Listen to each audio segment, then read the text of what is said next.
Spanish teachers, and today I'm going to show you what do you need and how you can make a good resume. First, I'm going to start with a question for you that some of you have been in trouble ever trying to make a resume to apply for an important job. I know that some of you are new in the country, so maybe in the future you are going to need it. So let's continue and start with another question. That is, what is a resume? We have to know what is a resume is. A resume is a document that sums up who you are, your skills, your experience, your accomplishments. Also, is one of the most essential pieces for any job application. You're going to get your application, you match with your resume, and that is what you are going to give to your employer. And another important thing is to know why that paper is so important. It's important because it's an open door for an interview. And also, it's the first step that you have to do in a job research. Let's see the step one. The first thing that you have to do is sit down with a piece of paper and a pencil, and it's like write a statement about you. The first thing is, what are you looking for? What is the job that you want to apply? The next one is find the job requirements. You have to look to the website, you have to research what are the requirements, because then when you are writing your resume, you are going to use it. You have to make a summary of your qualifications, your diplomas, and everything that you've done in your past.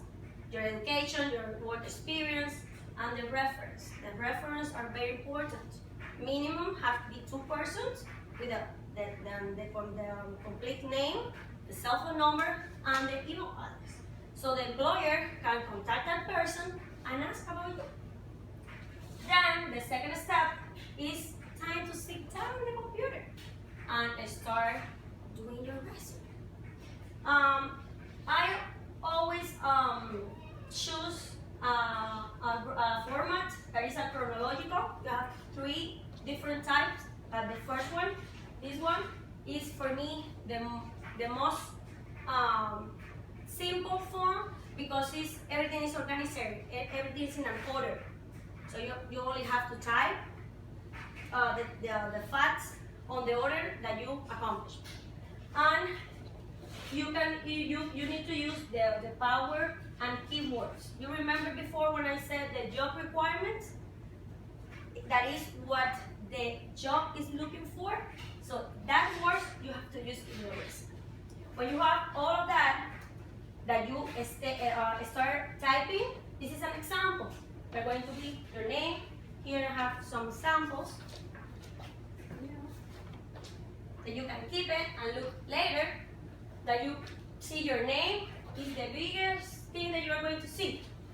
It's really important that you keep that like that, big. Then the address, your objective, experience, the accomplishments, then your education, your skills, and the references. The step 3, you have, when you finish writing down everything, you have to print that paper and you have to read word by word. You have to focus in any grammatical error, and you have to edit and fix any mistakes that you found. When you do that, you are ready. You are ready to go to that job and apply. So let's make a conclusion. A resume is a document that sets your background. Then you sit down, you write everything about yourself, and then you write in the computer. When you have everything done, you print, you check, you edit, and print again. And then the resume is the first impression that you are going to have with your potential employer. So the resume has to be complete and ready to go. Thank you for coming, and I hope that this demonstration helped you to to, in the future, make a good person. Okay?